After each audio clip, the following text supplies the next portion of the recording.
What is up, guys? Jake from One Hive here with our next base breakdown video, and as always, Rex is here with us. What's going on, buddy? Hey, Jake. A lot to cover today, so I'm going to get straight into it. But first, I want to give a big shout out to our new clan, Genesis. I'm sitting over here with them. Been warring with them for a few wars, but they're amazing, man. It's a lot of fun to get to know these guys. Yeah, very cool, very cool. We got a lot to cover, so I'll let you get started on it, man. You've got your little list up. Talk about I guess we're going to talk about what we're doing here, which is a Town Hall 10 version of the Lavaloonian base breakdown that we did like for Town Hall 9. Yeah, so this is going to be a lot like a how-to video for Town Hall 10s. And so first off, I want to talk about the three different styles that really have been exposed with Lavaloonian at Town Hall 10. And the first style is, we kind of covered this at Town Hall 9, but it's spam Lavaloonian. It's where you just drop a line of loons, you drop your hounds, and then you drop a bunch of minions. So that's the first style. I've seen a lot of 2-stars with this style, but not so many with 3. And we, at One Hive, we're always going for 3. The second style that I want to talk about is VN Champions. It's the Vietnamese style. And this is the style that was used to destroy IIV. There are a lot of videos out on it. It's where you use a lava hound on one end of the base with a couple of loons.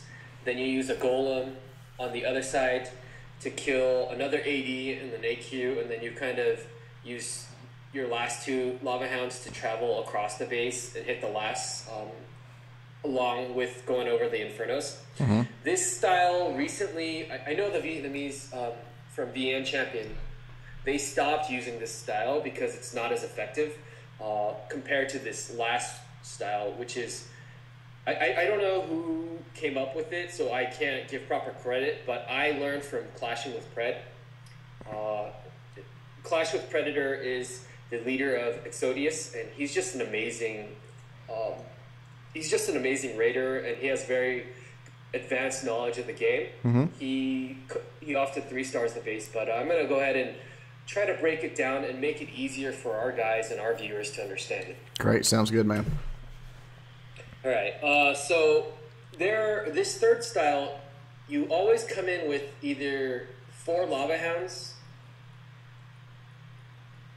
and 1 golem, or 3 lava hounds and 2 golems. Okay, and this is a kind of a base by base breakdown. It really depends on where the ADs are positioned across the base. But before I get into that, let's do some base identification. Okay. So bases where you want a Lavaloonian is where the ADs are very balanced throughout the base. So just looking at this base, this is not a completely maxed Town Hall 10, but I would say it's pretty medium. So this one has 4 ADs that are pretty balanced across the base. And this mattered because you always got to look at the lava hound pattern. On a base where 4 ADs are not balanced, let's say 4 ADs were like somewhere like this, and everyone's seen these bases. This is not a good style. This is not a good base for this last style because there's just the travel time for the lava hounds to go across because it's just awkward. Yeah, like a Southern Teaser style base. Yeah, but a lot of Southern Teasers still can be Lavaloonian because a lot of the times the air defenses are like spread across the base. Right. So whenever you're using Lavaloonian, you always have to do, just like when you're doing hogs, you have to think and draw out the path. Like when you're hogging somewhere, you have to draw out, okay, which defenses are they going to move to? You're going to do the same exact thing, but you have to do it twice. Once for the lava hounds and once for the loons. Okay. Okay. All right. So anyways, back to what I was talking about. What you're going to do at the beginning is, if the clan castle is hard to lure, if it's easy to lure, I actually prefer using a couple giants to lure and killing the CC first. That way you save yourself a spell. But on this base, it took a lot more than 2 giants to lure, so I would just skip the lure and take a lightning instead. But anyways, what you're gonna do is, with the first golem, you want to take out an AD, of course. and if possible, the queen. Okay. Okay, so what I did in this raid is I needed to figure out what is the best path for my golem to get in there. And it's just really awkward because this base has open sections here and here. Right. And here. So even if I dropped my golem here, he would path around like this, and it'd be just, that's not the direction I want him to go. On top of that, if you click on the AQ range, she's going to be shooting the golem. Right? So, yeah, so like as soon as the golem starts running in, and I didn't want that. This angle, I couldn't really get a good angle from here because this golem will run straight into this corner. And so that's a bad angle. I can't deploy from anywhere up top here. Yeah, they'll just wrap around there as well. Exactly. So I had to use a different technique where I dropped one giant here and broke this wall. So what I effectively did is created my own little pathway. Nice. And so what will happen is the golem will go here. And before this cannon goes down, you have to make sure you break open this wall. Right? Yeah. Because if you don't, this golem's going to run up. Yep. And you don't want him to run up. So what you have to do is watch your wall breaker timing, break this wall, break this wall, and so what will happen is your golem runs from here to here, and then you can get into the queen and aggro the queen. Nice. Okay? Yeah, I like that. Yeah, so I'm going to erase some. The golem's going to go in here, and what you're going to do is often you're going to use two wizards, of course, to create your funnel, right? Ultimately, my goal is to get into this compartment, have my AQ shoot this, destroy this, hopefully destroy this, and if she survives long enough, and because this space doesn't have max heat level queen, she might even be able to get to this. But I wasn't completely sure on that. Yeah. So obviously, just butting Rex, you're talking, when you're talking about this, you're not talking about a level 15 queen here. I mean, you're going to have something a little beefy, right? Yeah, so I think you have to have at least a level 20 queen to execute this, because look at the amount of storages here around the queen. Yeah, exactly. This guy protected his queen really well, and it's just too many storages to get inside to the queen compartment. So you need something that will shoot the queen down and the storages down pretty quickly. Yeah. Okay. Cool. Okay, so the other thing that you have to really worry about is where the clan castle, the radius is, because in the middle of all this, it's going to be pretty hectic. You're going to be deploying your barbarian king, and that's going to effectively trigger the clan castle. And preferably, you want the queen to go down before the clan castle. So what will happen is, say the archer queen steps out here and starts shooting your barbarian king. Go ahead and activate his ability and get her down before the clan castle troops come in. Because if the clan castle troops come in and aggro your barbarian king before the archer queen goes down, then your raid might be a little bit more challenging. So better to go a little too early than to go too late. Exactly. Okay. And what happens is, most of the time, if you're just using your heroes to kill the queen anyways, is because all the defenses are up, even if you use your Barbarian King ability when he's at half life, he'll probably die before you get the full extent of his rage. Right, yeah. It's a Suicide King. I mean, if you're talking about a Town Hall 10 attack especially, he's probably going down. Yeah. Okay, so by doing this pattern, what I've done is eliminated this AD.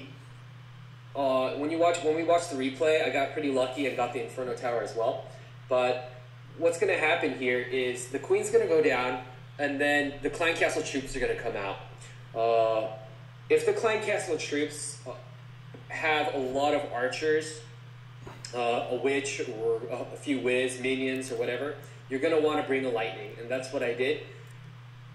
One of the biggest mistakes that I do see is that people panic and use their lightning way too early. Yep. What you want to do is let everything clump. Let your golem tank, do what it's there for. Tank the clan castle troops, tank the defenses, and even then, if they're not all clumped, let your barbarian king do some of the tanking as well. Split the damage.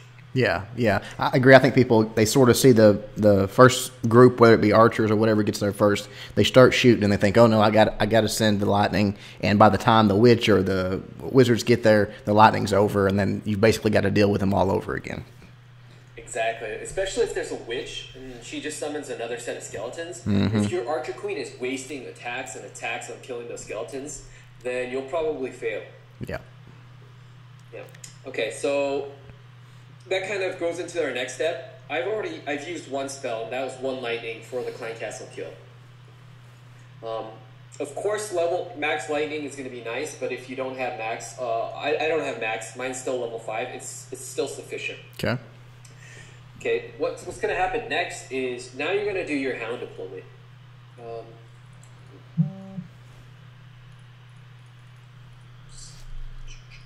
I don't want to erase my list, so I've got to have to go backwards. Yeah. Okay. So let's kind of go through what defenses are definitely down. All of these defenses are definitely going to be down because my queen, right? Right. These buildings will probably be down, and so now I got to think, where do I want to deploy my hounds? And this technique uses a very clockwise or a clock pattern type of movement. So you're always going to be moving in a clockwise fashion or a counterclockwise fashion. Okay. Okay. Sorry about the pop-ups there. No, it's all right. What you want to do is your lava hounds are there to soak up any and all of the bombs if possible. Where I've seen a lot of raids fail on Lavaloonian attacks is where there was improper deployment or the hounds just didn't travel across where they needed to, and they didn't soak up the bombs, and so the bombs just destroyed the loons. Yeah. Yeah. So the first hound I deploy at this angle, I believe.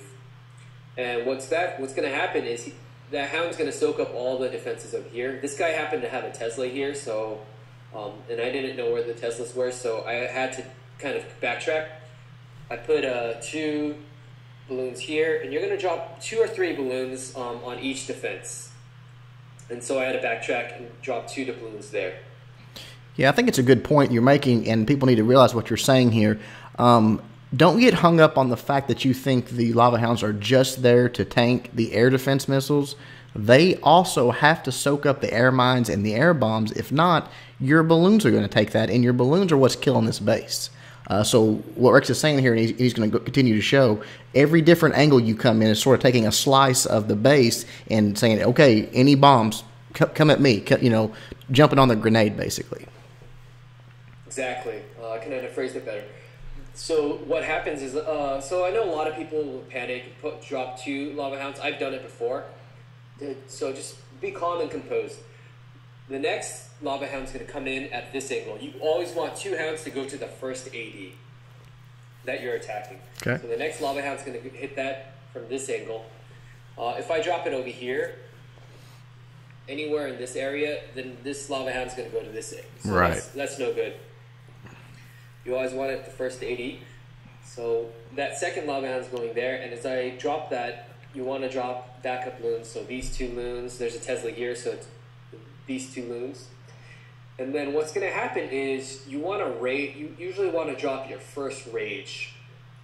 So, and if possible, you want to kind of encompass an Inferno tower with the exterior of the rage. Okay.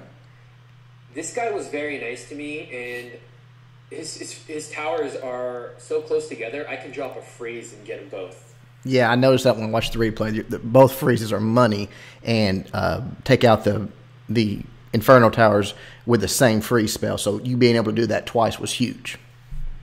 Yeah, definitely. But even if his Inferno towers are not together, you'll see a lot of bases because no one is really prepared for Lavaloonian attacks. Yeah. You'll see bases where an Inferno is right next to an AD and an Expo or a Tesla. So you can get a really good value freeze by freezing an Inferno, an Expo, an 80, and a Tesla all together. Well, but clearly this guy did not watch our base building Town Hall 10 version. Yes, clearly he did not. So what's going to happen now is these loons are just going to destroy this entire section, this bottom right entire section. And as what's going to happen next is all these hounds are going to travel this direction. And as you're traveling there, you drop your next lava hound. And this is your third lava hound. And basically the goal there is to soak up the bombs, the traps, correct? Yes, exactly. So you're going to drop more loons, again, on each of these defenses. And what happens is you'll see this is kind of a clockwise pattern, right? These, now, whatever's left over from your lava hounds, they're going to survive, most likely, if you did your freeze correctly, if you do your rages correctly. And they're going to travel up to here. Wait on your rage so that the lava hounds don't get exposed to the rage. They'll travel up and then drop your next rage, like right here. Okay, cool. So what's going to happen is all these loons that are traveling from the bottom right, they're all going to be under rage. And they're going to catch up to the lava hounds. And along the way, they're just going to wreak havoc on this entire base. Okay? Yep. So if you have more loons, just drop them across the base. Anything left over basically come in the backside.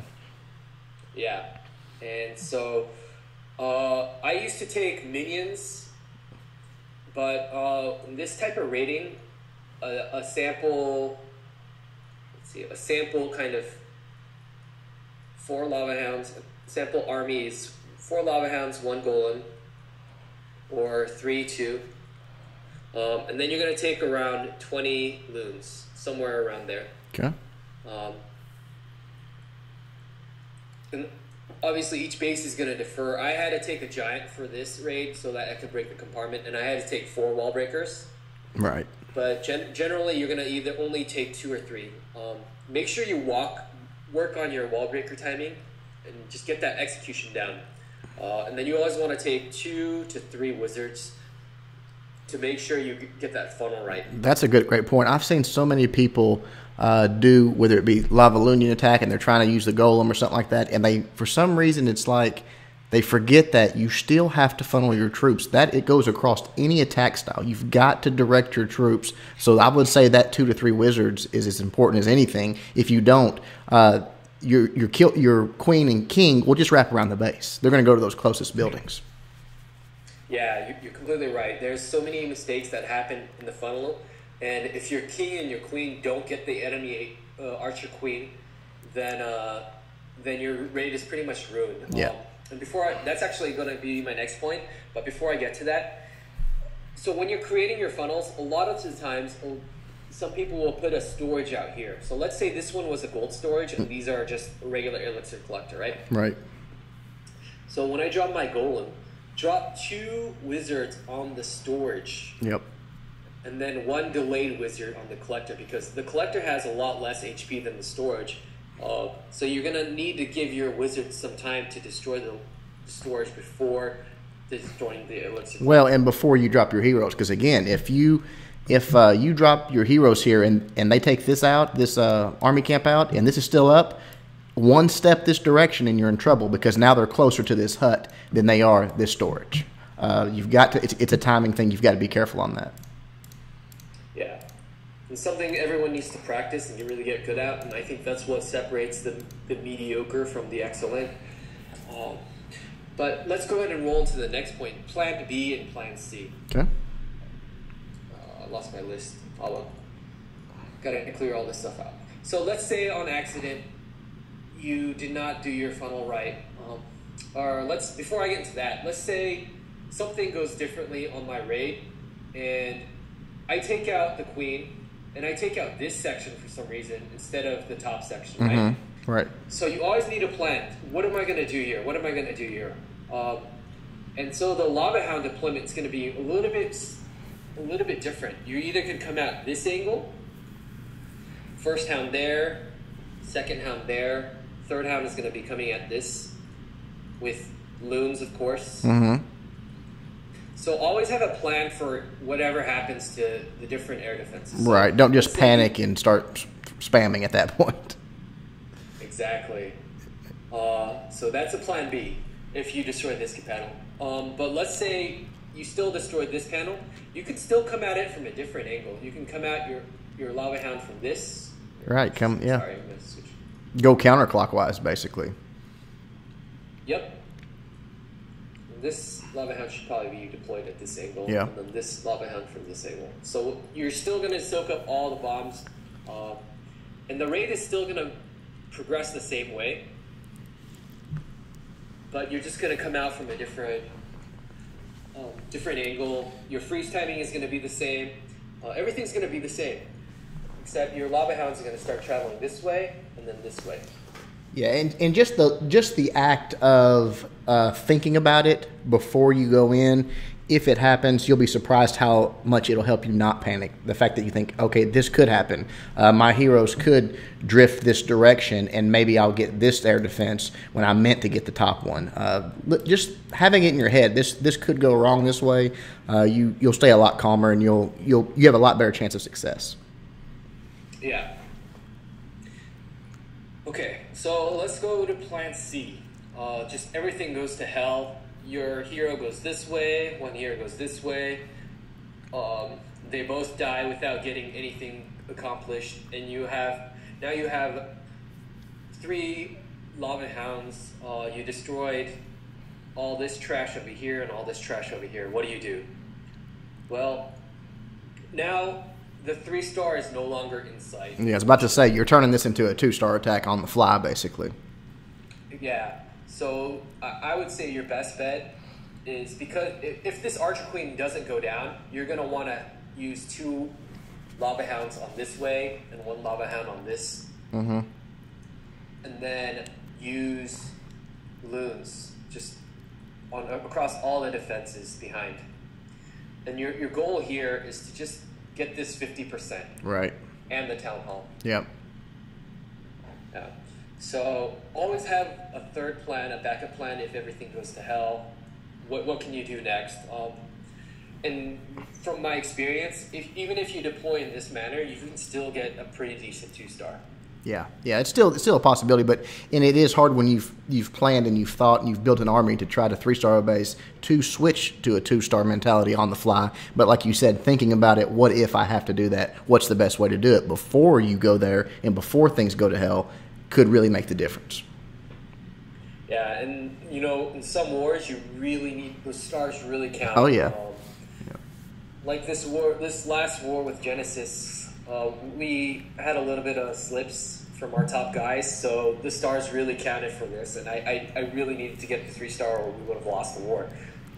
And so I always had that ready just in case. Right, yeah, it can make the difference. 1-star we've seen it lots of times, it can make the difference. Yeah. So the last little step that I wanted to talk about is little tricks. And Predator does an awesome job. Where Lava Hound really fails or has a hard time is when Wizard Towers are no longer in range of an air defense. So let's say this Wizard Tower wasn't there, it was over here. Mm-hmm. Then he's no longer in range of this air defense. And the Wizard Towers are the most effective troops to counter Laloonian, only because they can destroy groups of loons so quickly. Yep. And so let's say, for example, I'm going to highlight, let's say there's 4 Wizard Towers here. Okay.